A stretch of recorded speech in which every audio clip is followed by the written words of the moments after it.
Fuck! Even in the future, nothing works! This ship will self-destruct in exactly 10 seconds.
After these messages, we'll be right back.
Oh, ho, ho, ho. It was muted in OBS. That's weird. I must have hit a button. I must have hit a button. Because I'm all like, my mic seems fine to me. And then I looked at OBS. Of course it wasn't on there. It's going to be a little short stream. I was just saying I got my kids home. I was waiting for the ads to roll off. I just really want to finish this game, and I did not want to wait till Tuesday.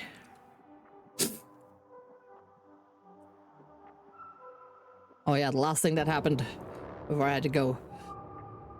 Hitra's utter shock. The Cloud defeated the Cyclops.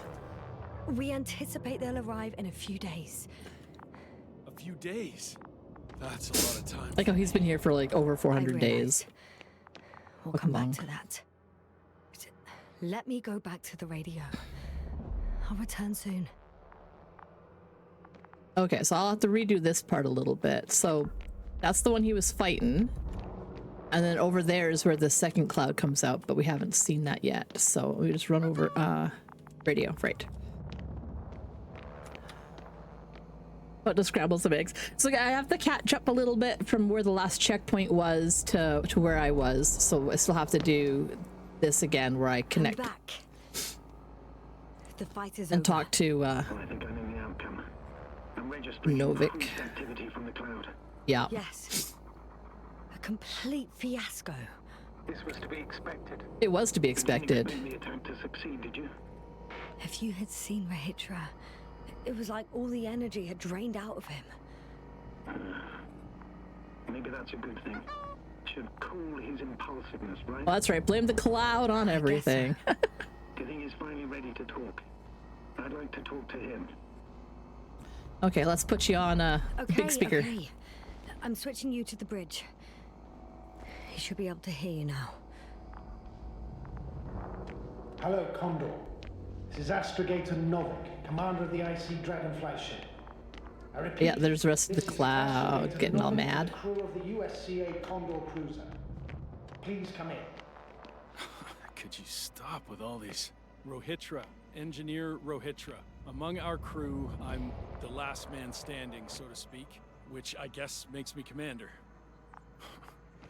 Who would have thought? In that case, I'm making an official request to join our forces to prevent the danger that threatens both sides. Oh, enough, Novik. That's enough. I agree, officially and all that jazz. We're already taking steps to eliminate the threat. So far, however, your crew has not been cooperative. Anyway, we I guess stopped remember all the playing same things we defense did before. and took the fight to them. And that did not Cloud work. suffered significant losses. I mean, we got our asses Playing kicked. defense sounds a lot better than we're getting our asses kicked. Doctor, not now, please. No, it's true. Fighting against the Cloud is exceptionally difficult. But any opponent can be defeated. I mean, All you it think takes that, is but the right no. tool. Meaning what exactly? Let me I'm remind you gonna that we're dealing with a nuke it. dispersed entity whose technological prowess is still unknown. And it has so far destabilized every machine sent its way. Even the most specialized ones. That's why I'll keep it simple this time. No electro brains, no memory, only pure energy. You still haven't answered me, Rahitra.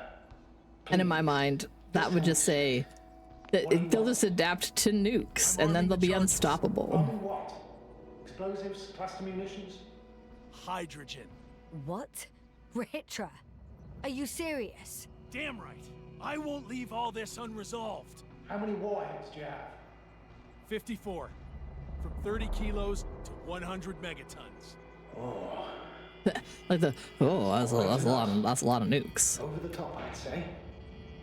We really do have enough power. That's an understatement, Doctor. Like, whew. An amount of energy could rip the planet to pieces. I'm not an idiot.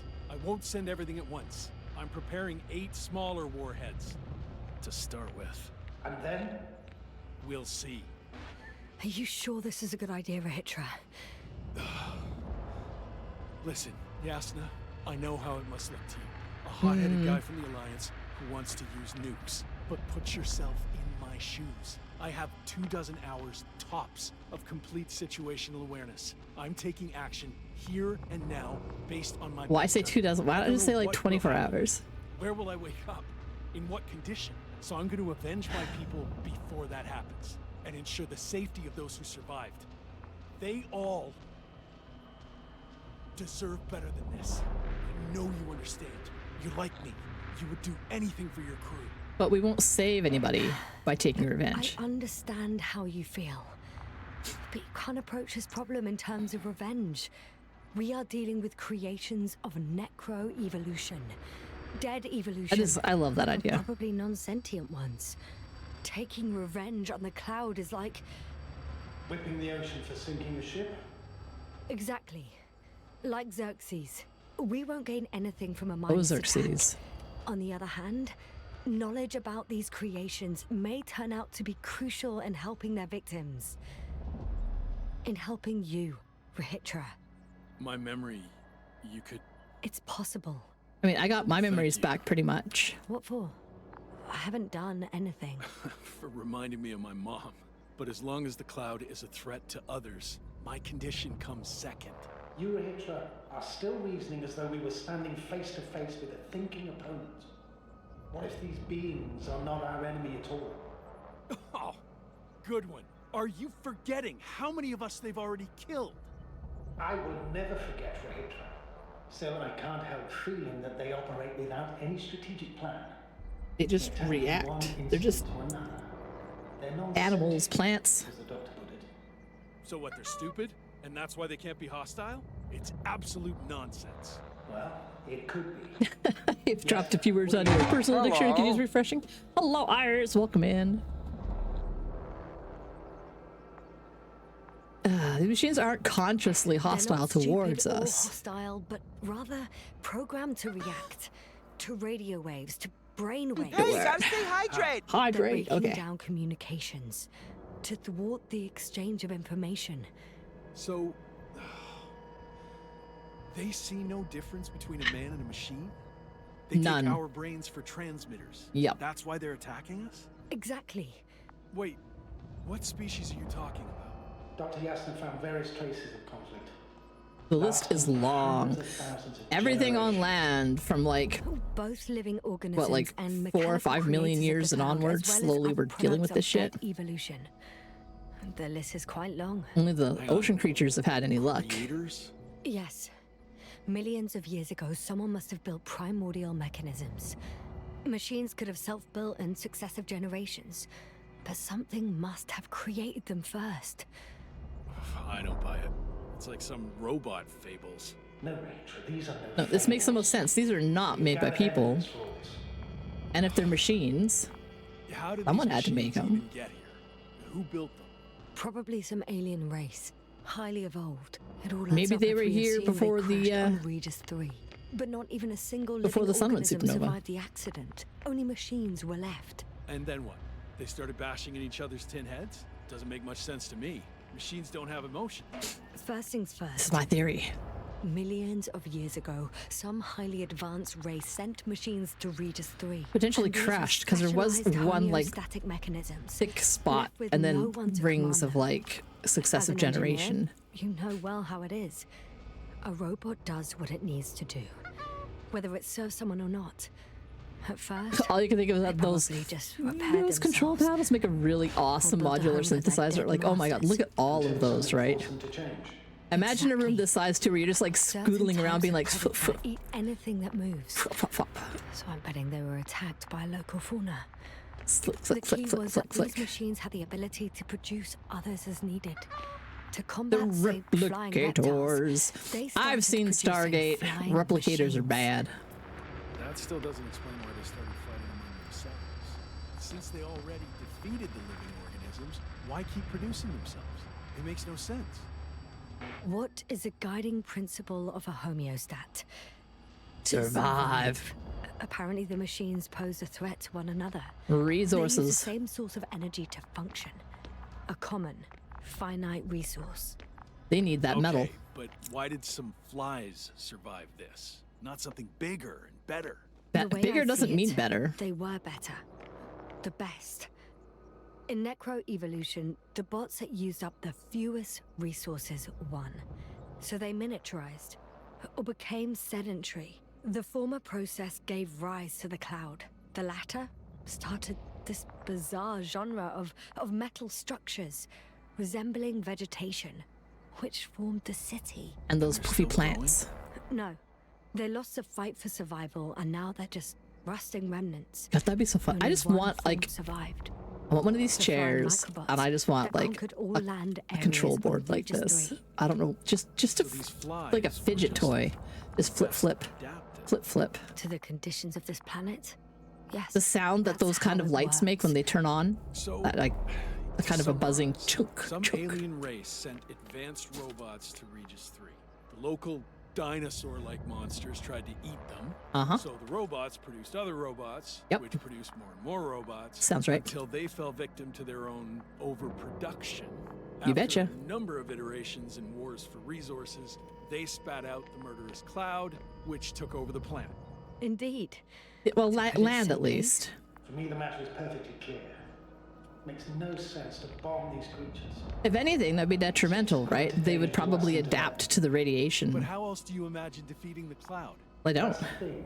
I don't. It's invincible. This planet just needs a giant "Do not land Well- here" sign. Yeah, I very much agree. Another attack would make no difference. Just a few flies are enough for the cloud to regenerate. What if we destroy their nests? No, Ritra. Unless we want to destroy the entire planet, it's impossible to eliminate them all. And even then, there's no guarantee they would die in space. And there's still the living things in After the all, ocean. The flies need no air, water, or food. Only solar energy. Well, just wait for the sun What to else burn can out, we you do, know. if not attack? Just wait for the Invincible. is near. We can wait for its arrival. Huh, right. That is one solution. Although I was hoping you'd come back to Dragonfly. Back home. Huh. I'm done. Warheads are armed. I can't remember. I think I Press the picked button. escape on the other There'll be no turning time. back. I mean, you gotta do what you gotta do, but I don't think it's right. Whew. That was close. I'm suspending all actions leading to conflict. But what should I do now? Well, we have a lander. So you can get to the Dragonfly. All of us? I'm going back. I want to go back to You, my people. Ritra? I mean, Are you flying with us? You actually mean it? Damn. you've kept Thank your you, shit together this but I long. can't You leave were just good to your before people. arrive. Seem like a I nice have to human. tell them about the cloud, necroevolution, this whole mess. But you... I can handle it, Yasna. I'll take the stimulants and hold out until they arrive. Whatever it takes to stay awake. Maybe I can write it all down. Wouldn't it be better if you took my diary? It contains everything I've learned. Huh. As long as your commander doesn't mind. Please take it, Comrade Rehitra. There are no more factions on this forsaken planet. And, you know, They're we're all alive and just have our people memories here. intact, so we can, you know, we'll be fine. We'll remember all this stuff too. Where'd I put my book? Here we go. Put the book down here. Thank you for this and for everything else. Now what? I've prepared Hopper for departure, Oh yeah. but there's still a matter of access to the landing pad on the bow. Navik, how do you know about our landing pad? Well, you know what they say? Keep your friends close and your enemies closer. Astrogator likes big ships. He likes big ships and he cannot lie. Someone has to break the Other brothers force can't field around the deny. dome. The field automatically deactivates when the dome is opened. It's the same switch on the control station. All right. Sounds simple enough. So it was somewhere this way. There we go, in between shields and command. Okay, got it. Big fat levers. I just one day I just want to throw a giant fucking lever like that. You don't see those fucking anywhere nowadays. Or if you do, they're like locked down with big fat actual locks because they're for giant power panels for a building or something. But I mean, look at that. Like, it's got like the nice big grippies on it. Like, oh yeah. Oh, and switchboards. I would love to play with a switchboard, like for like telephone switch. The idea of like being like plug, plug, plug, plug, plug, plug, plug, plug, plug. I keep saying I was just born in the wrong generation. It's like, I want this future science, or to have played around with like more analog dials and switches and stuff. Let me just grabs big ass liver and moves it. Here, you know what, buddy? Pat. Listen, Rohitra, you did a good job keeping your friends alive for 428 days. That's truly, truly commendable. Pat. Good luck. I hope you make it till the Invincible gets here. How the fuck do I get out of here? There we go.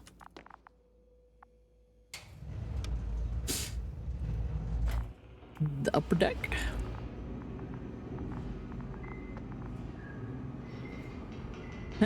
Everyone else on the plane. Ah! Yes, sir. Can you hear me? Helmet down. Yes. We've reconnected. Great. Hopper is just landing. Wow, already? It went smoothly. The landing pad is generous in proportion. Oh, wow. I like everything here. Generous in proportion. Hey, I can see Hopper. Yay. I believe I'm finally coming back to you. I'm very happy to hear it, Yasna. Me too. It's Bad stuff. More bad such stuff. a long and difficult mission. And I think we ended up landing over there somewhere. And some, you know, this whole place is, it's just so bizarre. How bizarre, how bizarre. Well, goodbye, shitty planet with your horrible metal life. Let's get in here and buckle up. I'd like to come home now. There we go. Close the door. I'll just close the hatch and... I'm not taking this with me. Why do I even have this? It's nothing. I'm gonna buckle up now. Why did I even have that? I ran that whole way with a fucking jar full of the fucking metal flies. Am I insane? Copy that. I'm not taking that shit off the Hopper is taking planet. off in 3, Absolutely no way. 1. Okay, and now I just trust Novik to autopilot me home.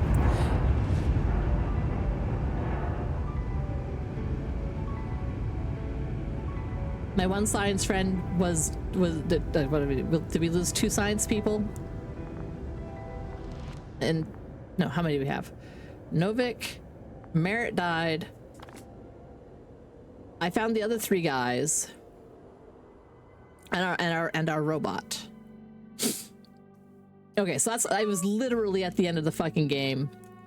Gorski, I found him and gave him my oxygen.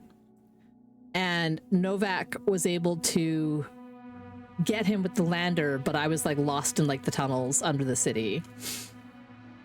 So I think everyone except for the one lady scientist who I found, and she was already passed away. The other ones I found and they were either comatose or were in like they were brain wiped.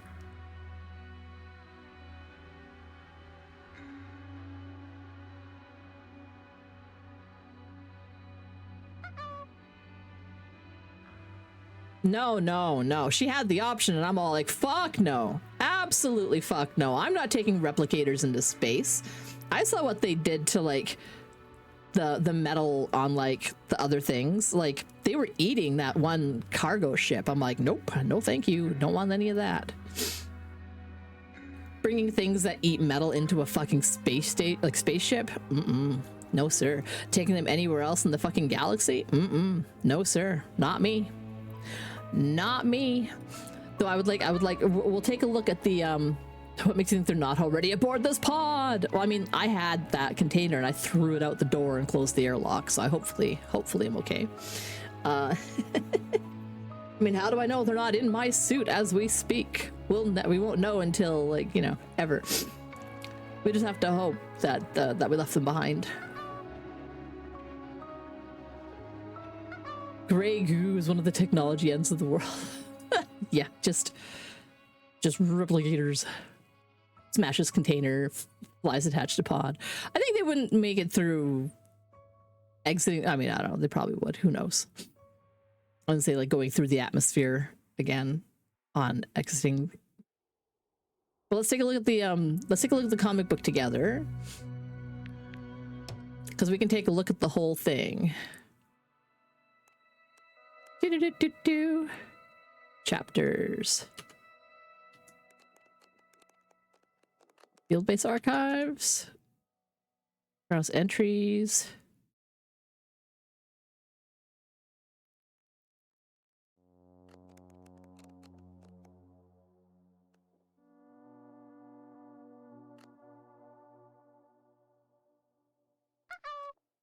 Okay, so this is like the whole story now that I've got all the slides and the info. Can't make it to the atmosphere. Ha! Tardigrades, right? I mean, yeah, that's why I'm all like, we shouldn't blow them up or try to blast them into the atmosphere or do anything else because they need to stay contained on this planet. And I don't know, we need better technology to like turn off their electromagnetic stuff. Let's see. So let's go over the timeline of the whole story. So the field base archive. So the USCA Condor, one of the Cosmosolidar Alliance flagships, makes an emergency landing on Regis 3. During the prolonged repair, part of the crew sets off to scout the planet. One of the convoys stumbles upon a high radiation area where the Alliance discovers fossilized remains of living organisms. It's clear evidence that Regis 3 wasn't always lifeless. The Condor crew finds metal structures of an artificial origin. In order to move the field base, the Alliance melts these structures and rock formations with antimatter. Members of the Alliance explore that metal city after causing said damage with the antimatter. Alliance men carry mysterious samples out of the tunnel. Unexpectedly, the Alliance machines turn against their own masters. A cloud of intelligent flies triggered by the Alliance annihilates all humans and machines. Meanwhile, and this meanwhile is a significant time later, like upwards of like more than a year later, because I think they said like 400. The guy that we found had been transmitting for at least 420 something days, I think. Like, so it's longer ago than that, like, you know, like a year and a half ago. And we get, you know, we've intercepted a signal saying that another ship, the Invincible, is coming to this planet. We don't know the Condor is here. The Dragonfly, a small research unit, interplanetary commonwealth of 6 crew, travels distant regions of space. We're just exploring. After visiting many worlds and exploring many planets, the research mission comes to an end. However, there's one more task awaiting the crew. And the reason why Novik took the task was because he figured, hey, a quick in and out, right? Despite the risk, Novik undertakes an extraction of a rare mineral himself, so this happens just before we get this intercept thing. And so he's injured, which is why he stays on the ship. Astrogator's accident doesn't stop the crew from happily celebrating. We take a nap, go for a nappy nap. Deserved nap, rest well in the hibernation chambers. So if we all know, the Dragonfly crew is awakened as we've come close to another planet. Novik doesn't immediately reveal all the details of this unexpected mission. He's probably just like, well, since we're in the area and the higher up said, hey, do you want to take a quick look? He's like, well, whatever. We'll be here for a week. Stay hydrated. Okay.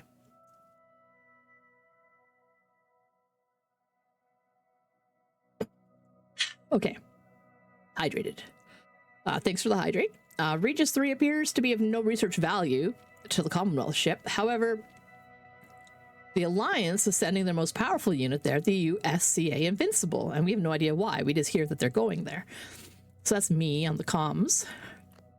Although the planet is desolated and lifeless surface, its oceans are teeming with life for some reason, which hadn't moved to land during the process of evolution, which confuses our biologist. She's like, well, if there's all this fish here, why aren't they on the land? Crew members take a commemorative photo with a living aquatic organism. We caught one alive. Just a little fishy fish. And then we found the metal structures. 4 researchers discover mysterious and unnatural structures made of metal alloys. Unfortunately, the Dragonfly suddenly loses contact with them. So they were digging this thing up. And we're like, what the hell happened? Before a radio contact disruption, the Commonwealth probe detected nothing strange except an unusually strong EM field. Like, I had been talking to them and I was like, blah, blah, blah. Hey, there's like radiation or something. And the guy's like, haha, that's my x-rays. And she's like, oh, okay, that's cool. But does that make electromagnetic field more? And they're like, no, that's weird. And then suddenly, whoosh, and blackness. That's what happened there. So me and Novik are on there. So Yasna gets sent to the planet's surface in order to find the crew. When she arrives, she comes across some metal bushes. And In the cutscene, it looked like she was trying to climb up an area by the weird metal bushes, and started getting a headache and grabbed a bush, and it snapped off when she fell, and she fell and hit her head, and the black swarm, the swarm of flies, flew over her, and she mentioned this out loud when it happened to Novik, but then she passes out completely because the flies create that strong EM field and it fucks with brainwaves. And we start the game by just waking up being like, what the F? Fully disoriented, alone, amnesia. She hopes that someone's still receiving her messages. She discovers she's on a desolated planet called Regis 3. Wanting to learn more, she heads to the nearby camp of the crew. Along the way, she manages to find some scattered equipment, including a metal detector, which she hardly ever used. Trying to reach her crew, she takes an excessive risk. Well, this was my choice. I definitely slid down the thing. And then a sandstorm hit. My head injury appeared serious, and she blacked out. And when she came to, she was close to the camp. She manages to reach the camp, but only finds an unresponsive androbot, and then she discovers Dr. Karuta in one of the tents. He's in a deep stupor. Using a cable from the radio, she regains contact with Novik, who helps her fix the robot. They reboot the androbot so we can take care of Karuta. She goes back to the site. Alerted by the sound of drilling, she enters the excavation site, but no one's there. So it's just been like hours since they lost contact, and then she gets sent down there, right? So she's just like, what the hell? In such a short period of time, what has happened? She manages to locate a distinct landmark for the lander, and then she finds Dr. Merritt, but it's too late to save her. She brings her back to the lander so that they can recover her body. Like, I decided that. I could have probably left her, but I'm like, no, we don't leave anyone behind.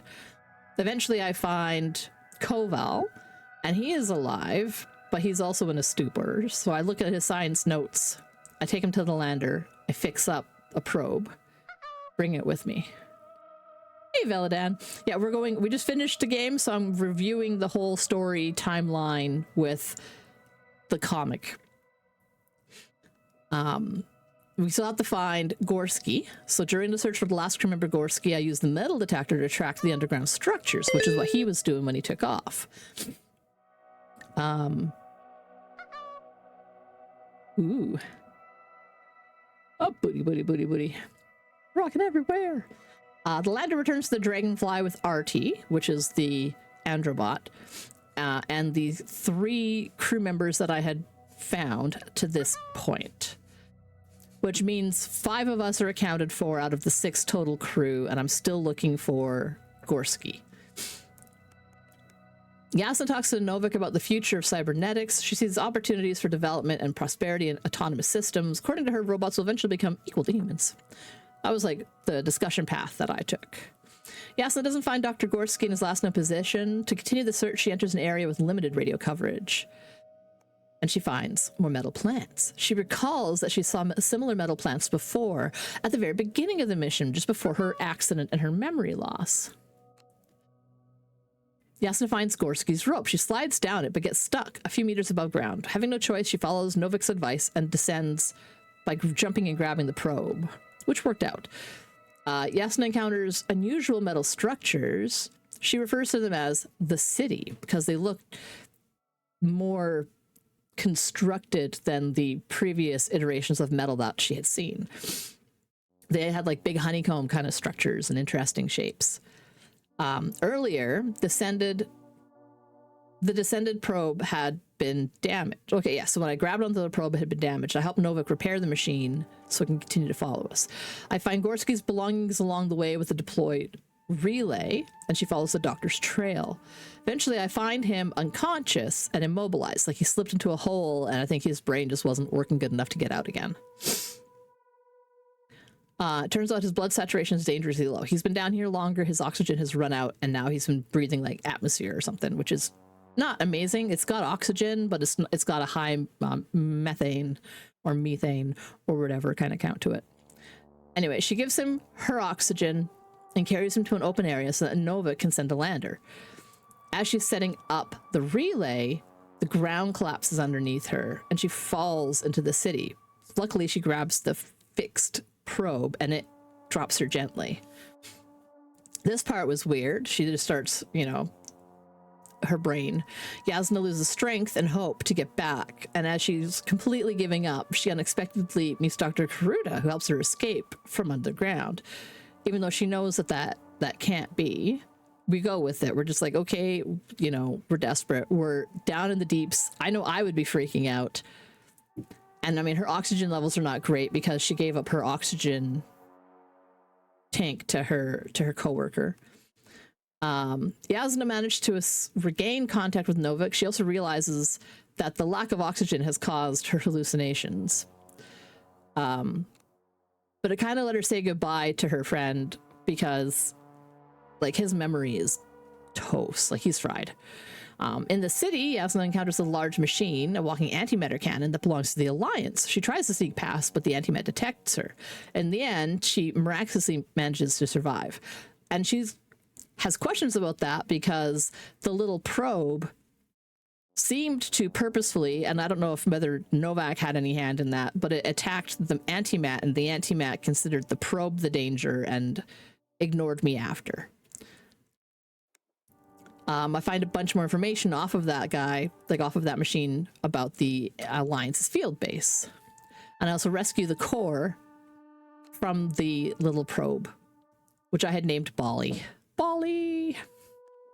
Novik lies about Gorski's death, telling me that he died. Such a dick move to convince her to leave, because he's confident that if I knew that he was back there, she would go back for it. Like, back for him. So she manages to get out. She finds an abandoned Alliance rover and drives out of the city in the storm. It's hectic. It's scary. I get jump scared a couple times. During the storm, I hide in a cave and I have a nap. In the morning, I also found like an oxygen tank. So like my air levels are getting good again because there's a tank attached to this rover. In the morning, I leave the city hoping to find some clear land for the hopper. And then I'm like, you know what? Maybe there's some people left at the Alliance base. Maybe they know something. I'm willing to risk it. Risk it for the biscuit. Head to the field base. Yasna reaches the Alliance's base and approaches their units with hope. But the field base is entirely empty. However, Yasna finds geological survey by the Alliance that reveals the planet once hosted life on the land. And I stumble upon their research about aquatic organisms. They turn out to be fish, similar to those on Earth, except they possess a unique organ capable of detecting electromagnetic waves. And she learns Yasna learns that after she gave up evacuating, Novik used the lander to take Gorski out of the city. Left alone on the planet, Yasna's both happy and both angry and happy. Like, she's happy that he made it. Largely, in fact, like due to the, you know, she gave him her oxygen and he was able to make it. But, you know, she's pissed that the guy lies to her. She was so sad. She's like, I couldn't save my friend. And now she's like, oh, you lied to me, you turd. Yasna discovers the destination of the last convoy that left the field base. She sets off after realizing that there may be a chance to find some other people. She arrives at an excavation site where one of the undiscovered objects catches her eye. Unlike others, this one resembles a robot. It was spooky looking. But at least was somewhat, you know, like, it definitely like some kind of a machine. Yasna searches the place that the Alliance had cut out of blocks of rock. Inside them, there were large, sharp metal objects. I did a lot of investigating. I also found on the outskirts of the excavation area an active robot, which is saying human in danger, and it leads her to a dead man and his journal. So I checked out the journal, and it was just basically this guy saying how he's been like stranded with his robot for an unknown length of time, like weeks, and he's running out of like resources and energy. He doesn't know what to do, and he eventually passes away. When Yasna locates the convoy, she finds out that everyone is dead and that there had been a fight beforehand. The Antimat's logs show that the Alliance machines turned against their masters. It was horrible. It was horrible. Like, just even though there were still frames, like one frame after another, from the point of view of the robots, like the Antimats, just disintegrating people with antimatter rays. Like, holy crap. The Alliance was particularly interested in the fruits growing out of the metal bushes. The Yasna decides to get some for the Commonwealth's research. So I was following a robot that had some. The previously inactive antimat turns and destroys the robot carrying the last jars of fruits.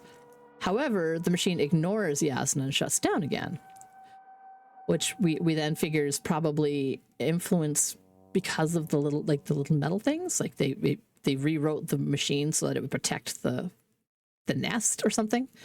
While searching the convoy's vehicles, she discovers the fruits can fly and generate electromagnetic fields.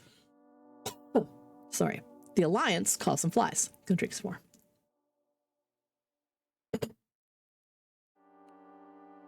Yasna finds an active Alliance probe, which from then on accompanies her on her journey. And one of the transporters Yasna discovers containers with these flies. Wanting to see how they work, she inadvertently lures a huge swarm of microbots. It's bad business. While escaping, Yasna is knocked unconscious, but the memories of her first encounter with the cloud come back to her. Yasna notices silhouettes of living people near the balloon. Even though Novik doesn't believe her, she goes to the balloon. After analyzing the balloon log, she confirms the presence of humans in the area. She also discovers the potential location of their hideout. The Alliance survivor. Yasna meets an unarmed man who takes her prisoner. The stranger leads Yasna to his hideout, where she meets two other men in a state of deep stupor. Both fell victim to the cloud. Yasna provokes Rohitra to talk to her and persuades him that she is innocent. Just an innocent lady. Just a normal, innocent lady. After waking up, she had a big discussion with him, he's like, fine, here's some water, have a snooze. When she wakes up, she discovers that Rohitra doesn't remember her. But because I had spent all that time talking to him, like, he actually told me some important stuff, like, I took the batteries out of my laser gun ages ago, and I've been taking care of these guys, and this and that's been happening. And she's able to, like, convince him with that information that he's like, there's no way you would just know that if you were a stranger, so I must know you, so I must have memory loss. He didn't know until that very point in time because his friends were, like, barely learning how to eat and walk again, basically. So he asks her to find the other people that he had sent back. He had sent them back to the Condor. He'd gathered them up, put them in a convoy, and tried to send it back to the Condor. So she goes to find the Condor, leaving Rohitra in the hideout. She does find the evacuation transponder with the remaining survivors. However, they are all dead after failing to reach the Condor. It appears that Rohitra is waiting for help that will never come. And I did not want to do it. They made me crawl through the broken convoy thing. It was so full. There was like at least like 20 bodies packed into this small little room. And they had all been like basically people in vegetative states. So they would have just been sitting there in a stupor until they died. And that's just the saddest fucking thing. Yasna returns to Rohitra and gives him the sad news that there's no point in waiting. No one's coming to save them. The enraged man provokes a fight with the cloud. Rohitra and Yasna fight the cloud using a force field and antimatter cannons. Despite many losses, the cloud manages to break through the field, so they are forced to flee in a damaged saucer. Okay, so the theory that they came up with,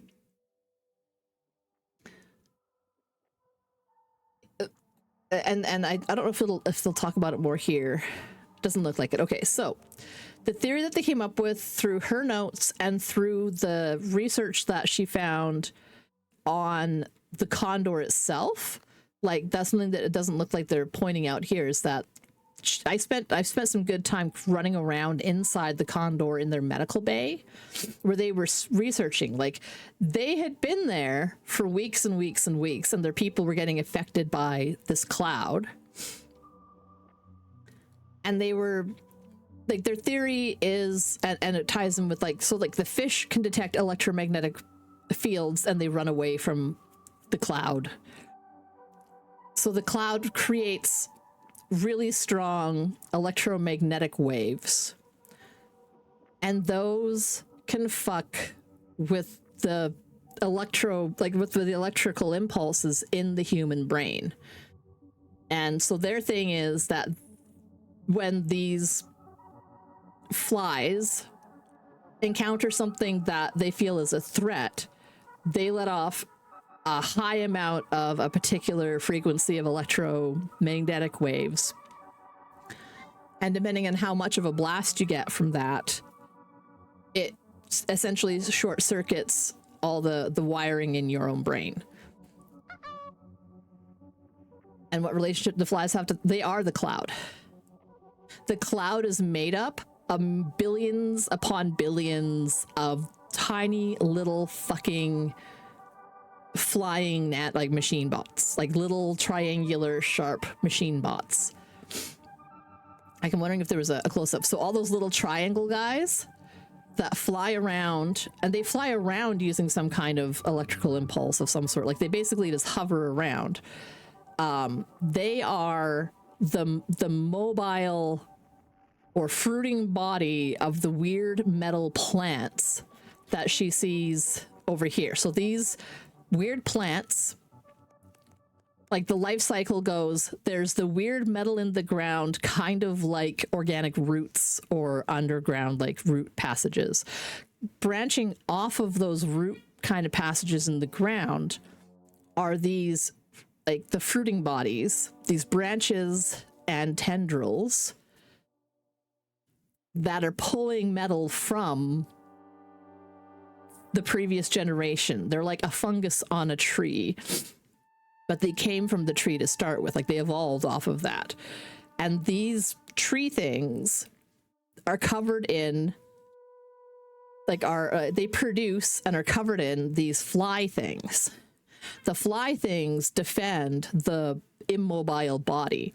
And her theory was also that the little fly, you know, like if they've consumed all the metal resources in one area, that the little fly, like, you know, that the little fly things could then head to another spot and settle and then pop back into creating the tree things, which reminded me a lot about jellyfish life cycles, like where they have like a polyp stage and like I think it's like a polyp stage and like a nymph stage and then a something else.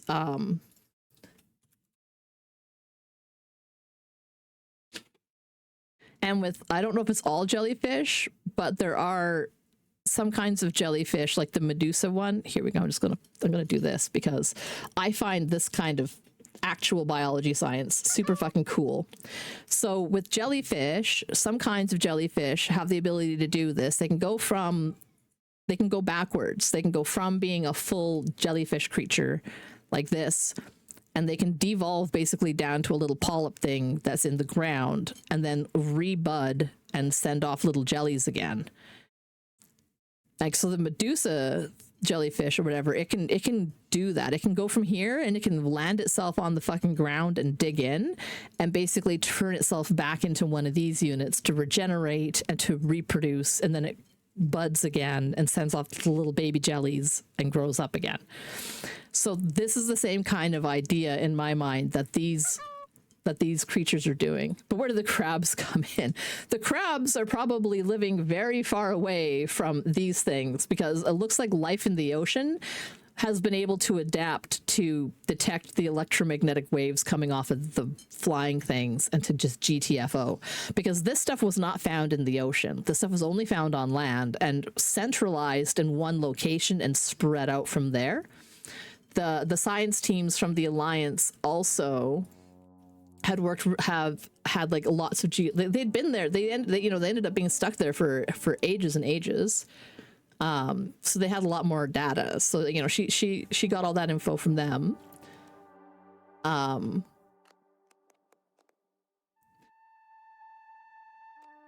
So yeah, but like this guy, he doesn't know that. He just knows that all he remembers, like he's like the Memento guy. He remembers the one day on repeat.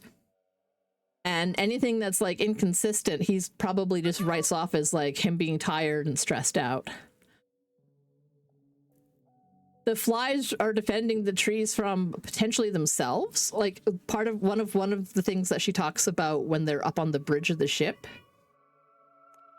is that perhaps these plants or whatever have like their own like basically, who knows how long it's been since they've had to worry about stuff, but they're machines still. Like there's still some kind of like replicating machine versus an actual living sentient or, you know, like a living creature.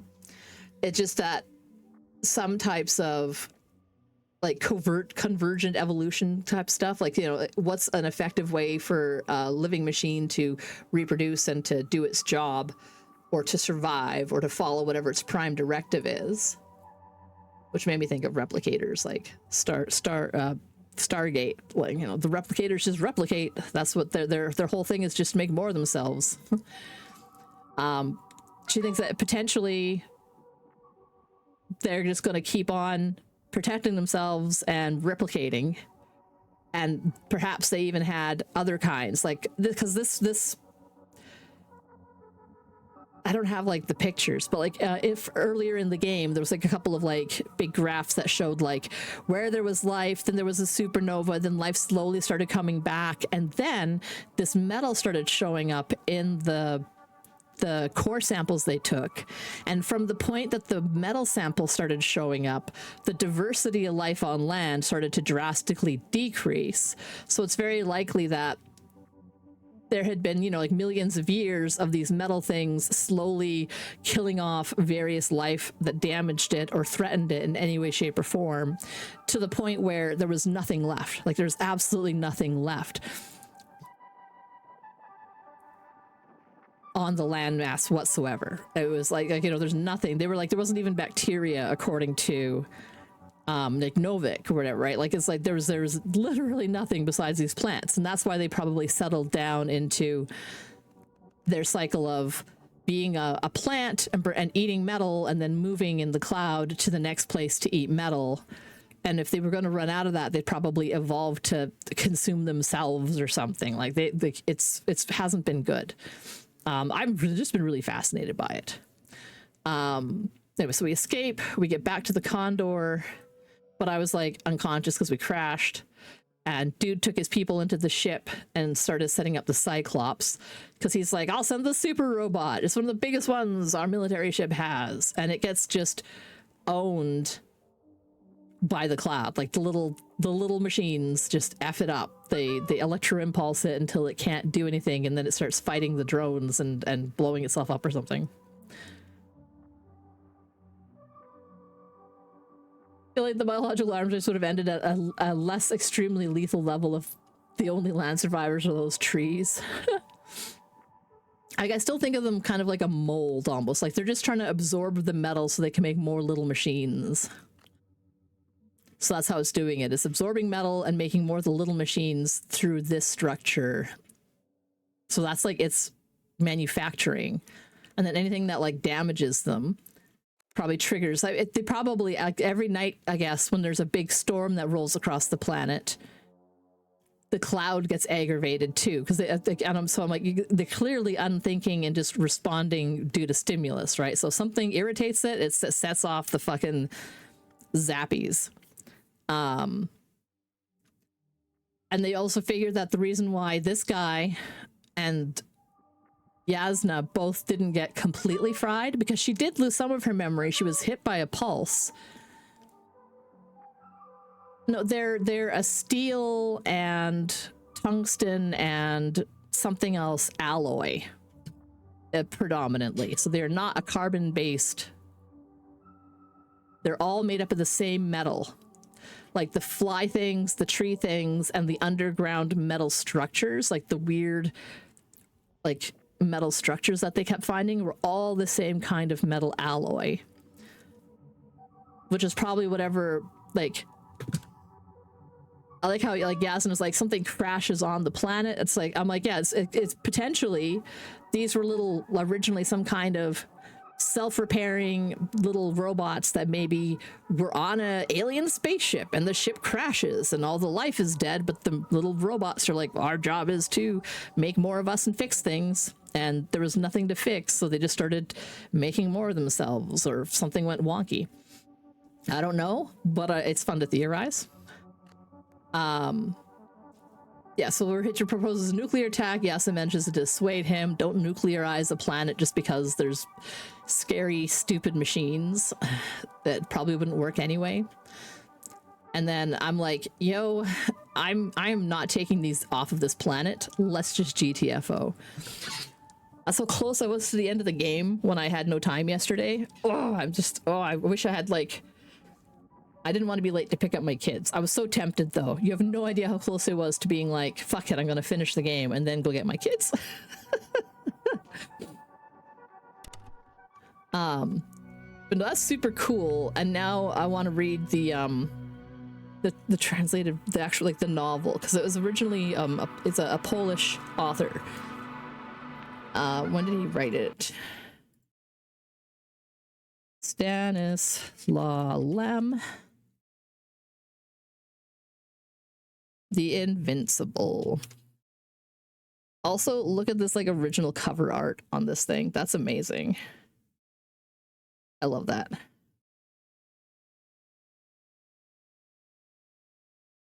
Nope.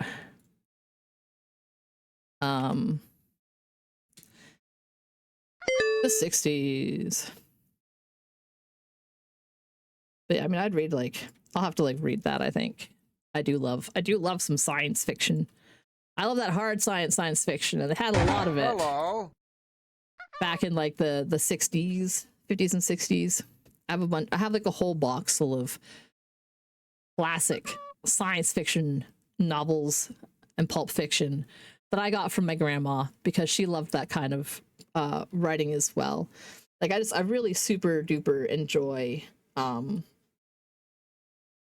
all the really bizarre ideas that people had in science fiction from, like, and honestly, like, legitimately science fiction type books from the like, there are what I would call science fiction as far back as, like, the 16 and 1700s.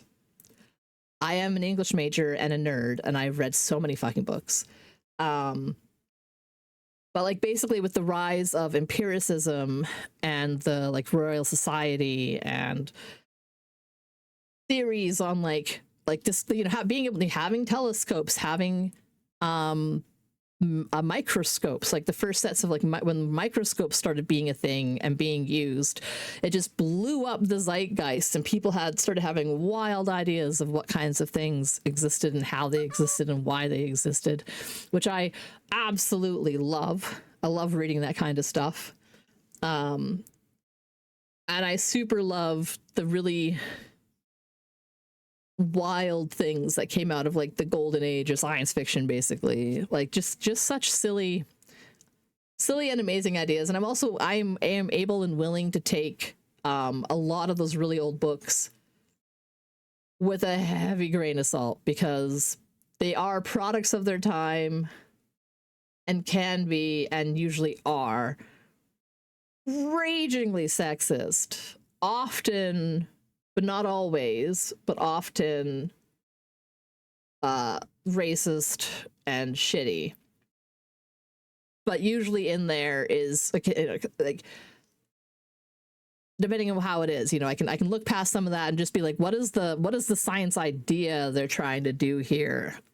Like, you know, like, what weird thing do they think exists on the moon? What do they think happens on Venus? Where do they think we're gonna be in 100 years?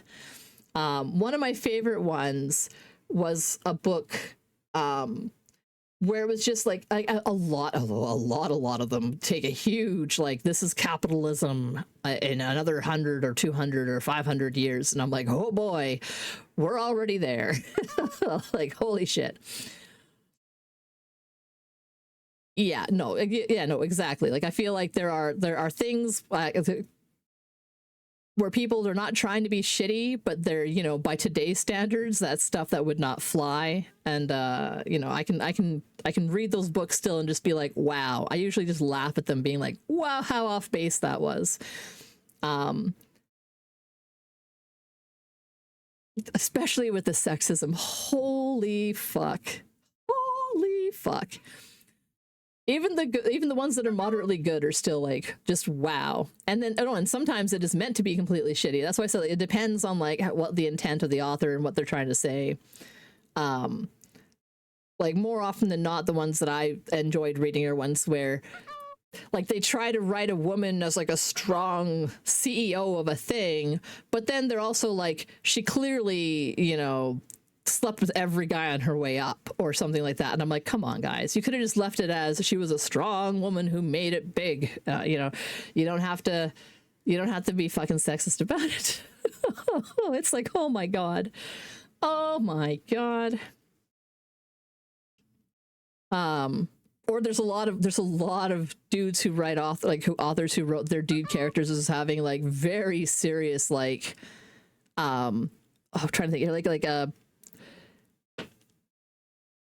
why can't I think of the word? They feel very threatened by strong women, and they have a lot of really like bad relationship issues. Like that you're clearly like, wow, that guy's divorced, and is this book just screens like divorced dad energy at the world because his wife left him for someone who, you know, treats her respectably. And I'm like, oh my God.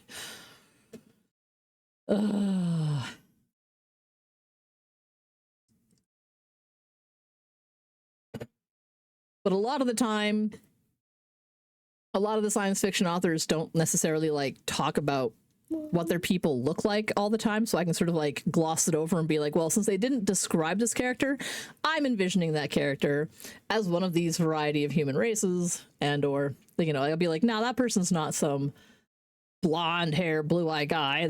I'll be like, it's actually this other kind of person. This in my own headcanon, I'm like, nah, it's a diverse crew. What do you want, kiddo? One of my worlds. What do you want in one of your worlds? I'm going to create an illusion there. Okay. You only could summon it with commands. Oh. I think all the Golden Age science fiction are strongly sexist. Oh, hugely sexist. But I mean, that's like pretty much fucking everyone. Like I loved my grandpa. Like he was. For a guy born in the 1920s, I think he was really progressive. He was still pretty sexist. The reason why I say he was really progressive is that he wasn't generally racist. And he didn't necessarily, I'll say this, like I don't think he wasn't like homophobic or anything. He didn't necessarily but he didn't begrudge people their lifestyles, right? Like he'd be like, I don't want anything to do with it, but it's their business. Even if he doesn't like it, even if he didn't like it, he's still like, you know, he understood that people have the right to do what they want. And he doesn't have to like it. And I'm like, so I mean, that's pretty good for a dude from the 1920s, like who was born in the 1920s and grew up through the 30s and 40s. Like, oh, Jane grabs the whole wallet and naps off to shop at the mall. Oh man, the Jetsons. Oh, the Jetsons. Oh, and the ad break. Okay. Just trying to think here if I want to do a little something else after the ads there.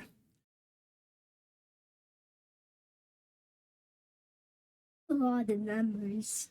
Yeah. That is a crazy world. Whoa. Wonder what kind of world seed that's going to make. Because I still do have my kids. So I won't be able to stream for too much longer. But 1080. But I feel like maybe drawing a little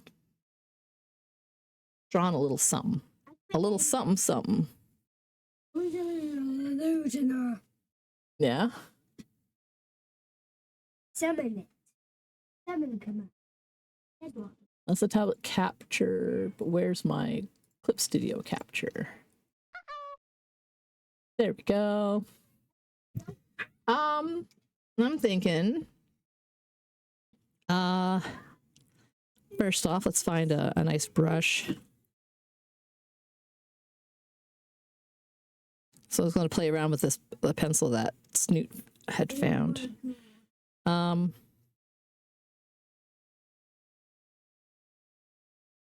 see, that planet had a lot of like browns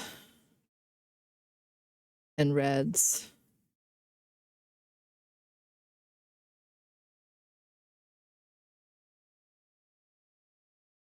Some like orangey kind of colors.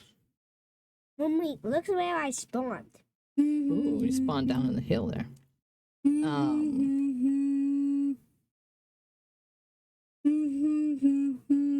With the Mango Mountain, your forest, and the plains biome on the savannah. Literally. Literally, whoa. Savannah is giant mountain. The savannah on it. And with the forest on it.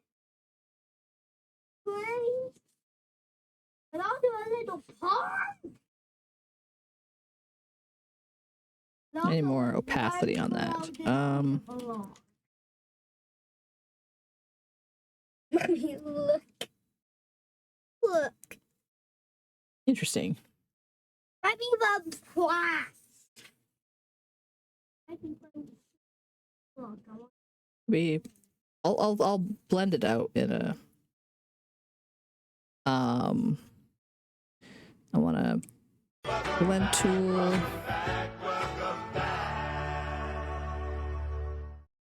also a little cave with a third roof and a little pond. Nah. What about There's just one block deep. noise? I found a Nah. little What about pond too. blurry smudge? Nah. See, Mom? Though. Wow, it's still a pond. Cool. One block deep.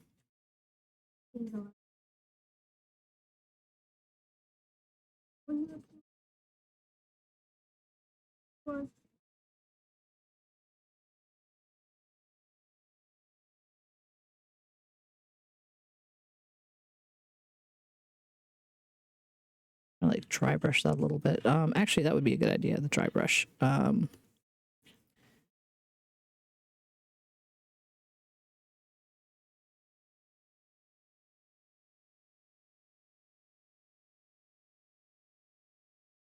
Dry brush always like uses a lot of energy off of my system.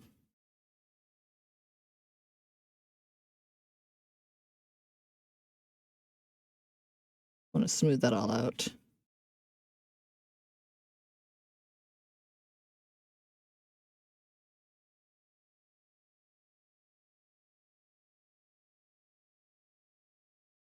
I guess they didn't really have a blue sky, did they? I can fix that with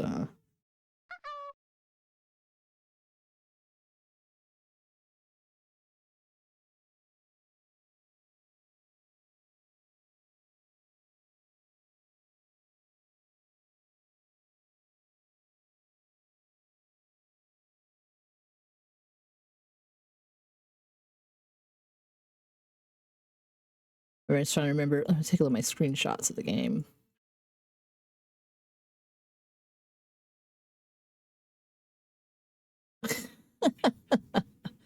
Playing too much Dirty Phone, Pictionary. Everything is kind of. Here we go. Yeah, one of my views of the planet had like a lot of a greenier tone, I think. A bluier green tone, so maybe more like that. And I'll take that down.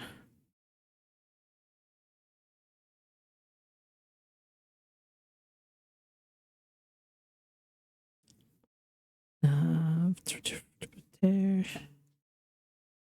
And opacity, brush density, there we go. I found a mango cave inside of a mango mountain. Yeah. Whoa, that is a huge cave, kiddo. It's white mountain. More big mountain.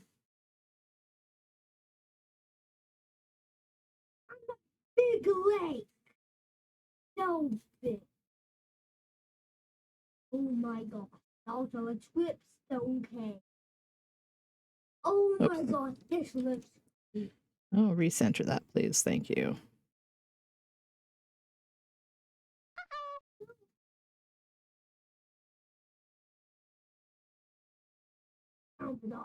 Why are you bumping? What am I touching?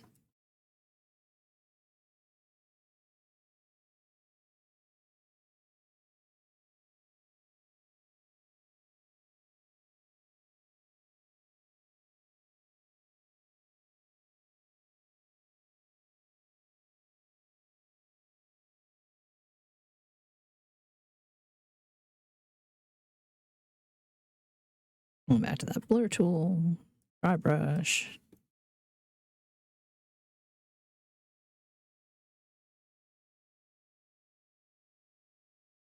I don't even notice.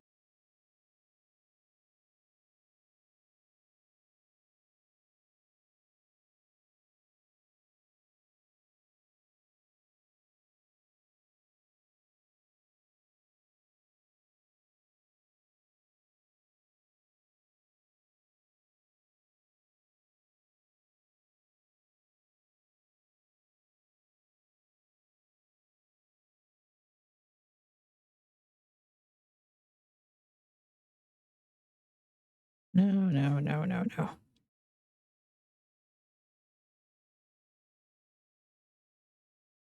Anyway.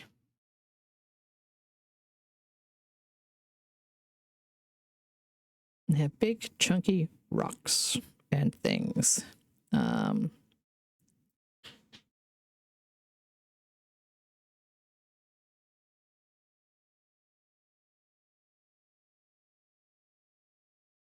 It's very like jagged kind of. But also just like wide.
I don't actually want these on a separate layer. So I can hide them out of the way. Okay.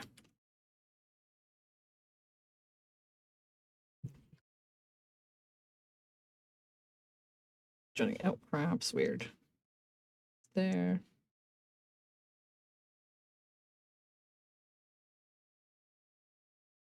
That this looks like a mouth. Does this look like a mouth, Mom? Does it look like a mouth? Maybe a little bit. By the way, definitely Oh no, I have a little line there. Deselect, okay. It's a Simon.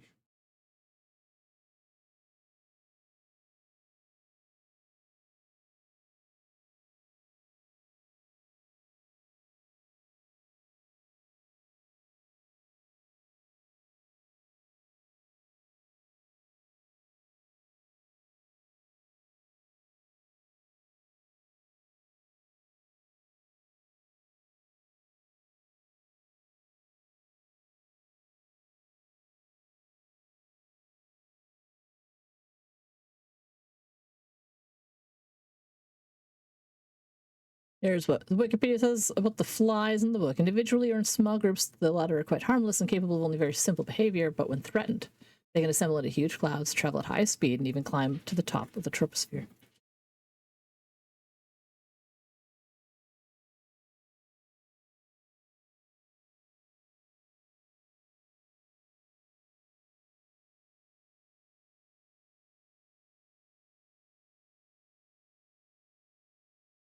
There was someone with me.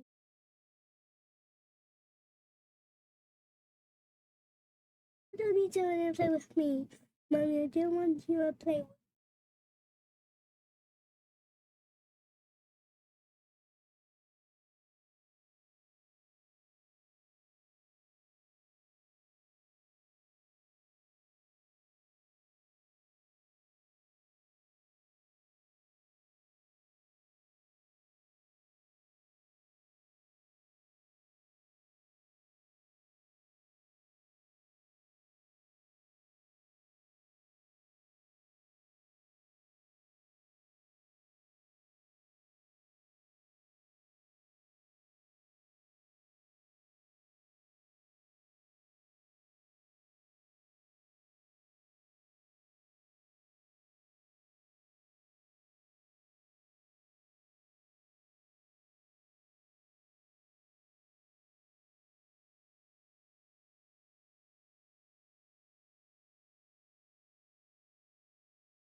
Did you mute? Oh no, sorry. I've just been I don't really have much to say when I'm arting. That's my problem. Part of the problem with doing like art where I'm not just like doing whatever is that my brain kind of just gets into a zone and I start to get quiet. Got some tunes. I got some.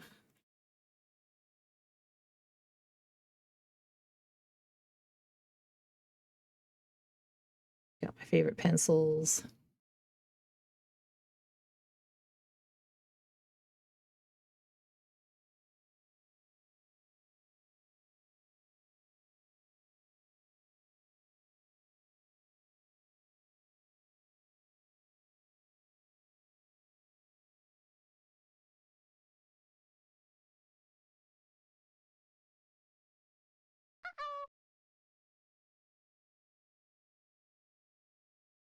And then I'm like, I don't know. You for a letter. There were literally 2 letter biomes in a warp 4 weeks.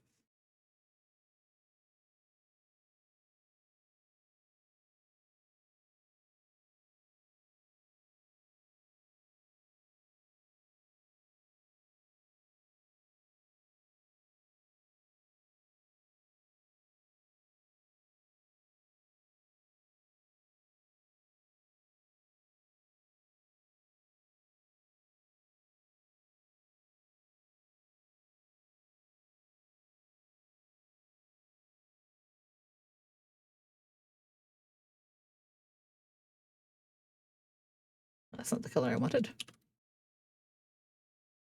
Oh yeah. Oh, that's fair. I mean, it's also, it's not, there we go, that helps if I had the right button. It's not the typical time that I normally would do streams and like a little lighter, but maybe more of a golden tone. There we go.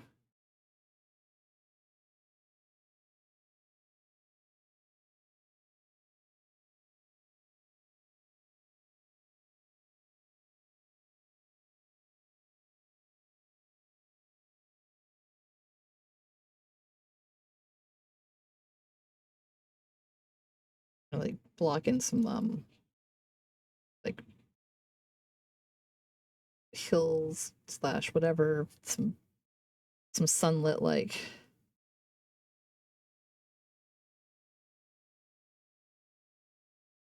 I'm wondering if I should try using some of the different brushes I have. I have some new brushes. With the no, thank you. Smaller.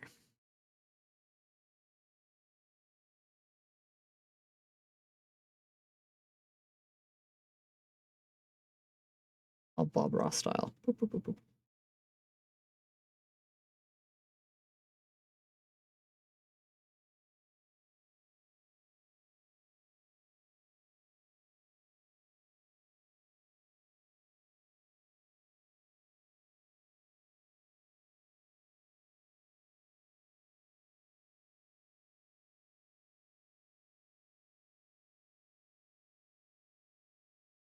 Dragging this in over here. And yeah, so I don't know. I don't know. Talk about like rough edge there. That's what I want. Palette knife style. It's probably too rough. Looks cool though.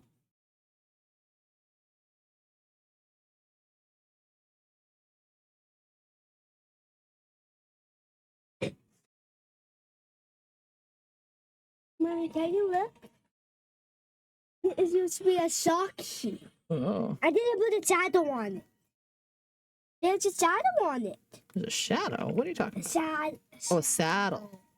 On it.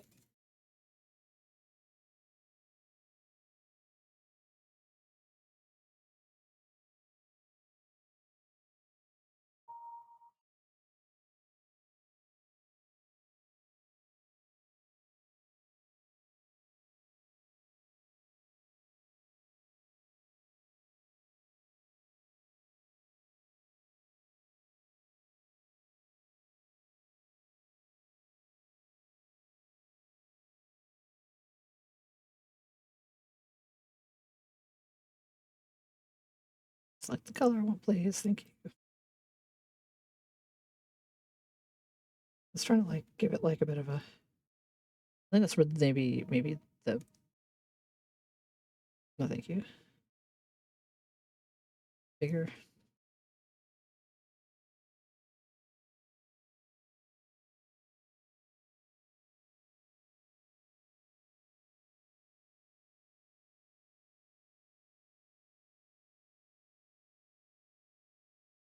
Trying to like blend it in a bit. I like different brush textures, and I'm like, I just don't know.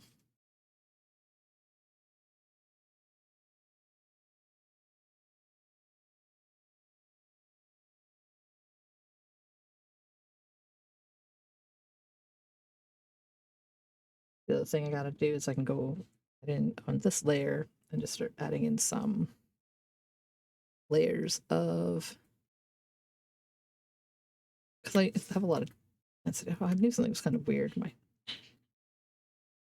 pulled this off center. Hydrate, you bastard! Hydrate! How dare! How dare!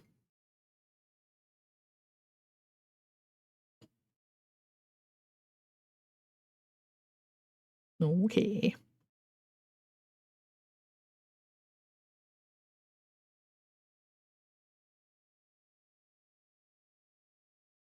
Wrong layer.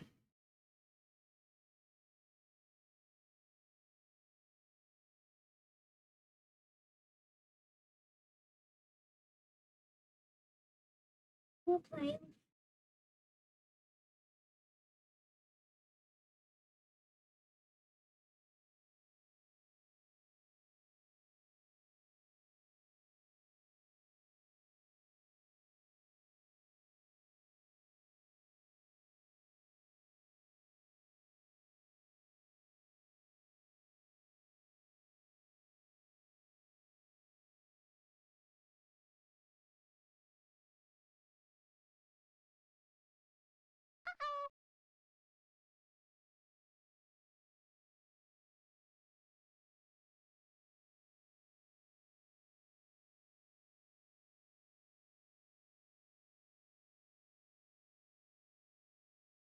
Yeah, I don't know. I'm gonna turn up the.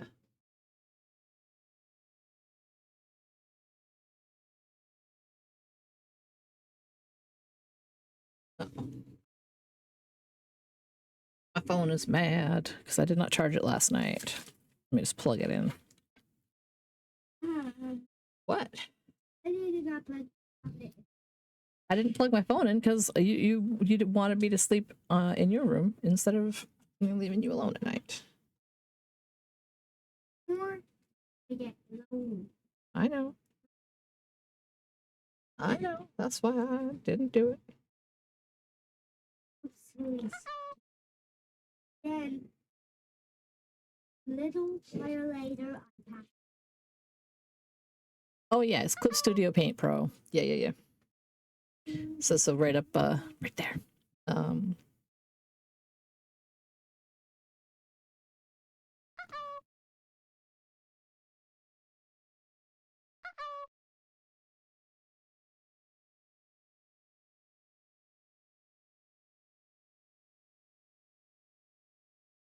feel like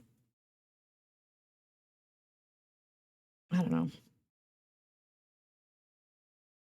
Yeah, I'm trying to remember. I think on this planet the general atmospheric kind of level was pretty fucking low key. Let me take a look at some of my screenshots here.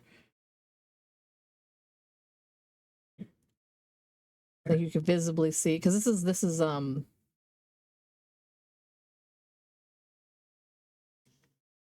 see here. I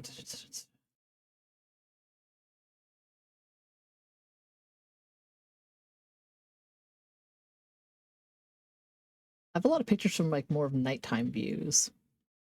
Like that.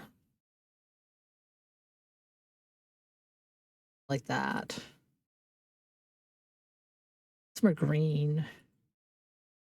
A lot of sand. Some of those reddish dunes, mountains in the distance.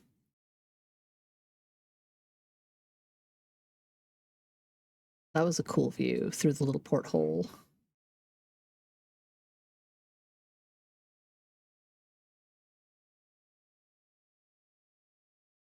There's something really cool about being on one unit and taking a look at another unit.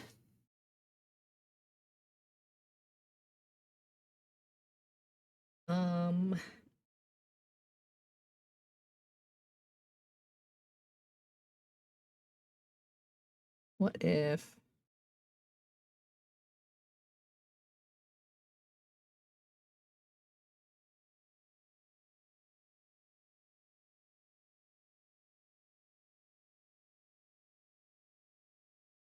no?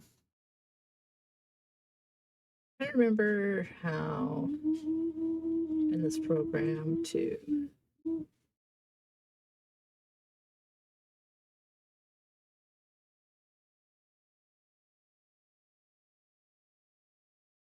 maybe I will just take that out entirely. We'll add in this and I will just do that.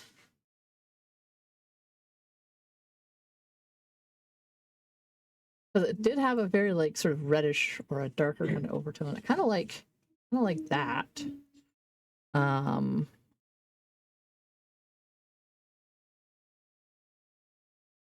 then I can add in like deeper shadows off of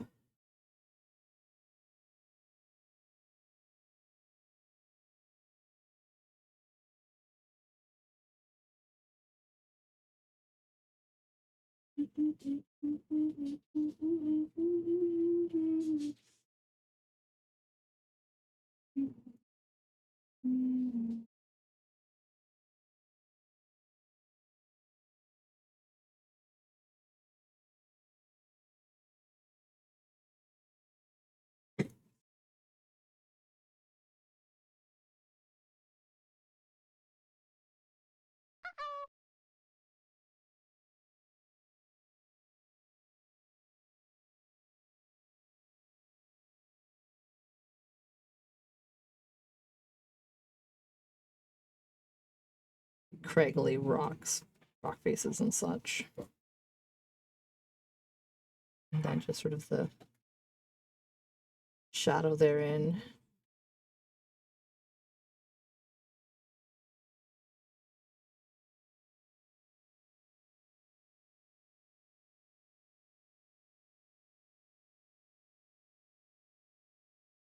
And they also had like mountains in the distance. Let's give it like continue this on maybe.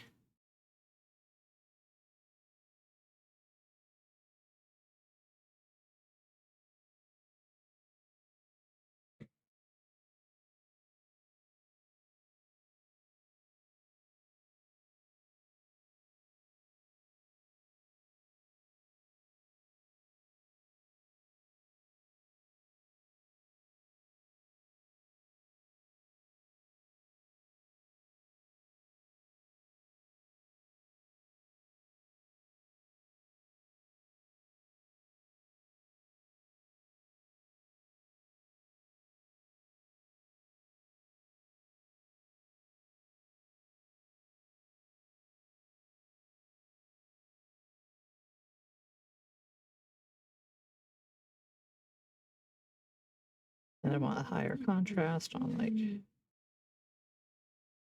weird rock face. You can come in and like do extra details once I get some like good.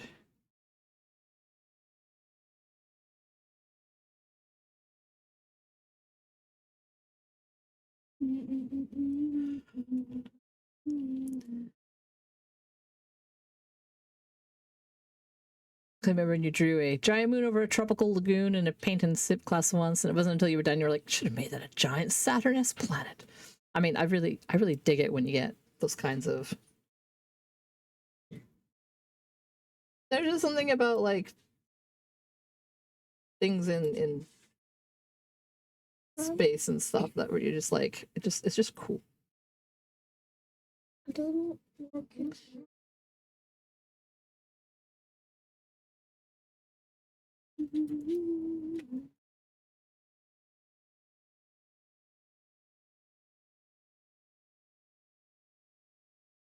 I think maybe I lowered.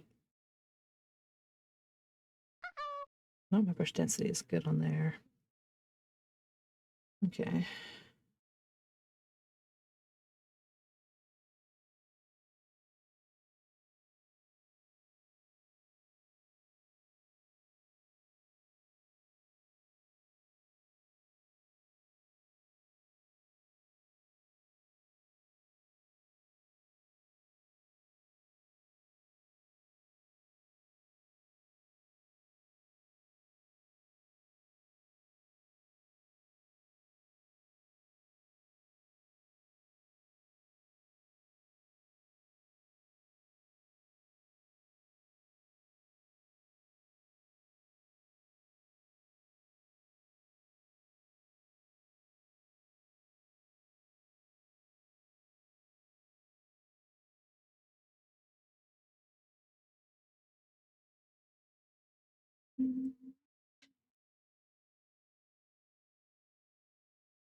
Because my style is all about having like the black lines in on stuff.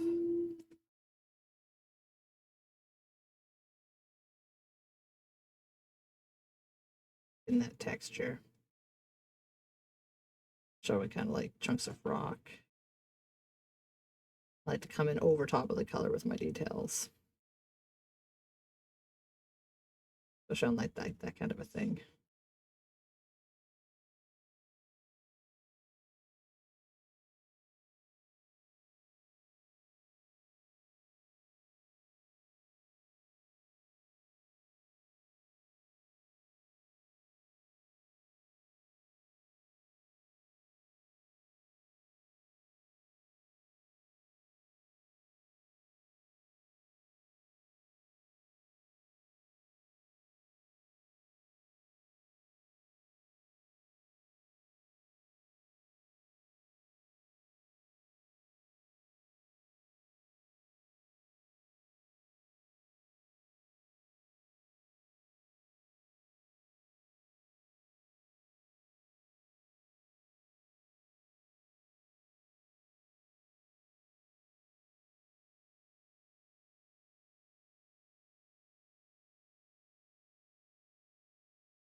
Over here.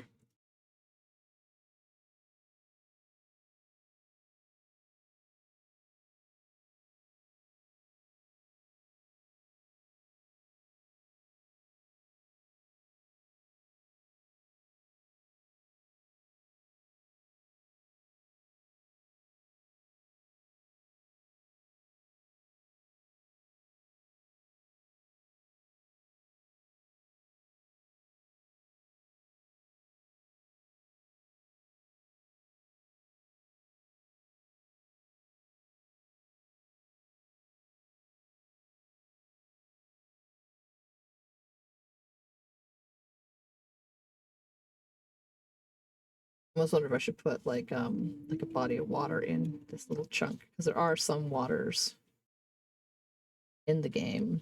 Mostly sand. I mean, sand can have reflections. This kind of looks kind of reflective, and I kind of like it. My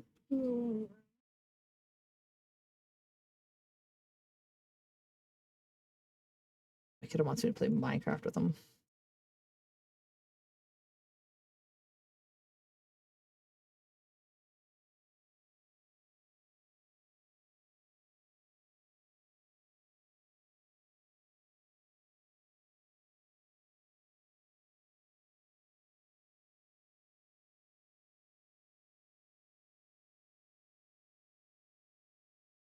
Like wavy sand bits.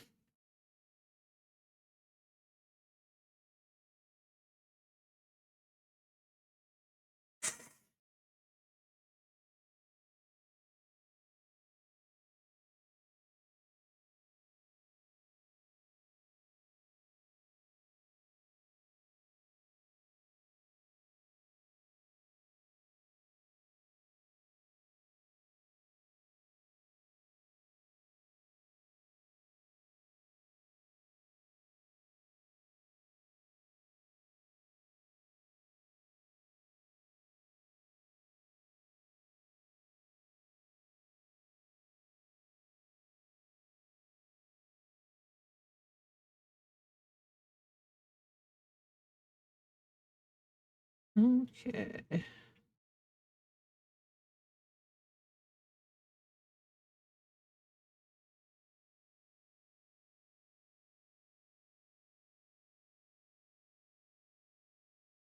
Then chunky.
Yeah, this pencil. How many? What worlds did I put on? What world did I put on this brand new world? I don't know. 1, 2, so literally 1, 2, 3, 4, 5, 6, 9 different mods. That's what this one is. A mod. An add-on pets. Yeah. This one. Yeah. And this one. 4. Yeah, 3, 4, 5. You can't say numbers. Oh, okay. So that's the Tinker's Construct, the Echo Crystals, the Nether Furniture, the Cat, the Pets, Gravestones, Hiker's Friends, Inventory Manager, Soundscapes, and Mounts of Mayhem. Good luck. Let's see if that works.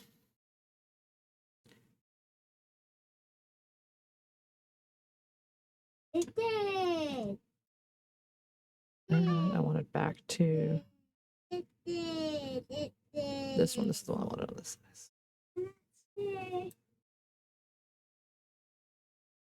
That is the first one.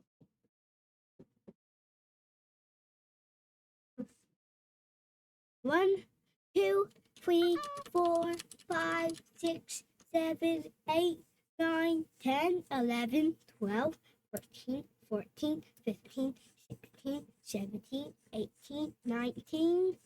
Only 19. Only 19. Whoa, dude.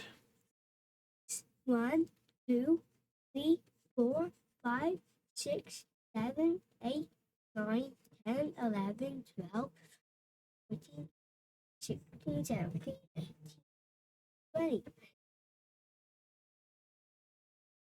It's with a slot at the beginning.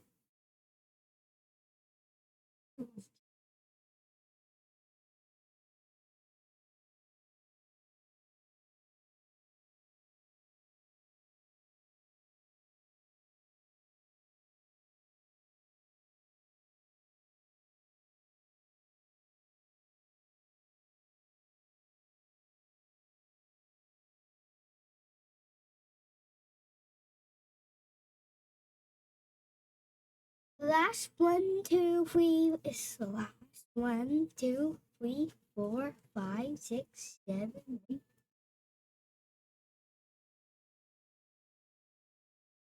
Right. The last 19 numbers. Last 19. Last 19 numbers. 19, 4, 1, 2, 19.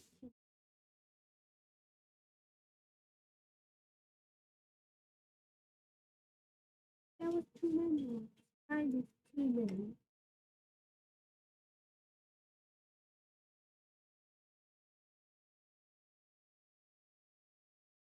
I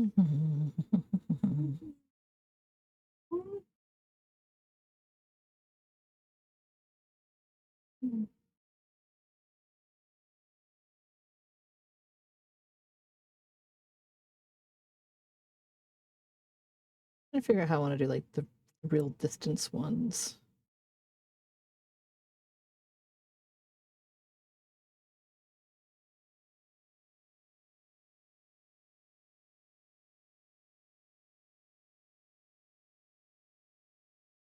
Well, blur them out a bit because it just gets distant. So blur tool, maybe.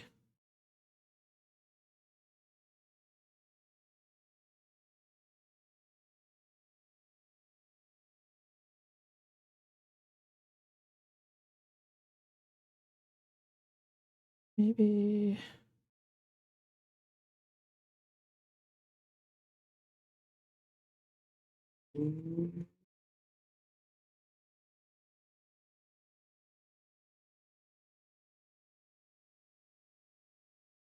There's more.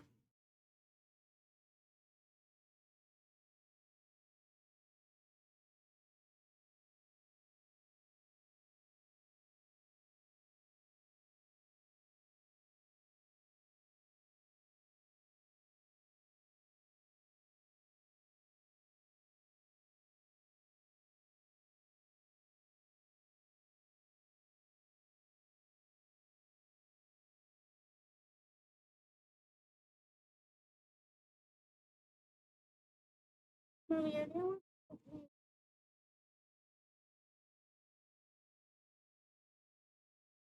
I just had for yesterday.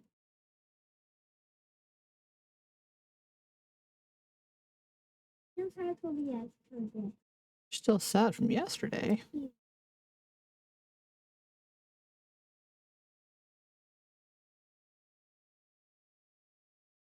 Yes.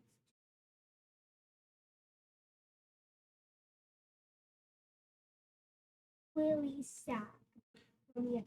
Really sad from yesterday. What a shame.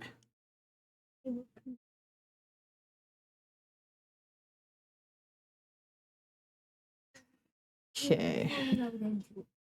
Basically, I want to take a hit of like a bluish brownish, a bluish reddish. Do I want?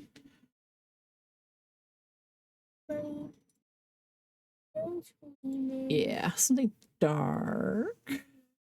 Men. Memorial Day Screaming. I am. Can't wait any longer. I'm pretty sure you can wait for as long as you need to. What is that mark from? And what layer is it on? Oh.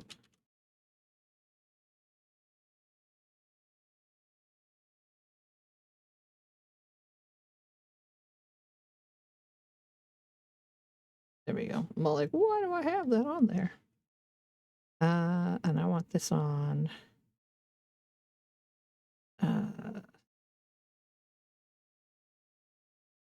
Something good and smushy.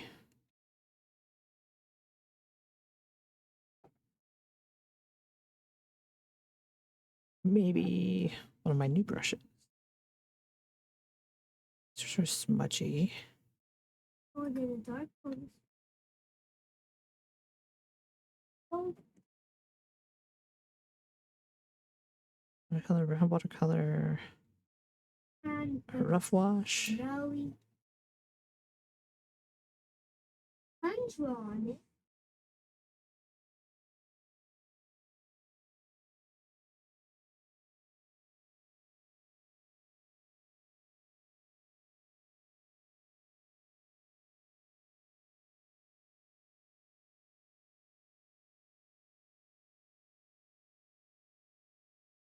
And then give it a blend with the texture blend.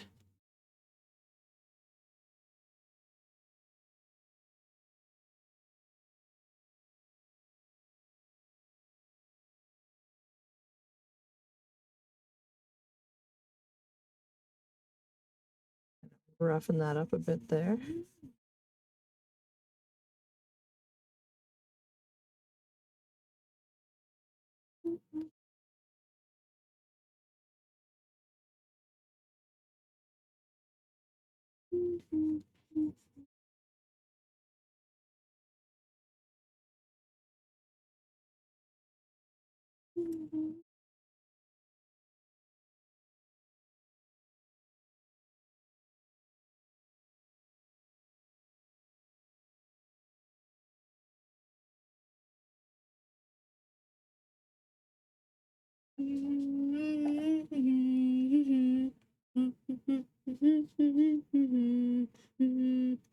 See, Mom, look right here, Mom. I'm looking. See? Hey, literally pick it out from underneath my mouth. I'm gonna drop some of these layers together really quick. Drop, drop, drop. Also in those art.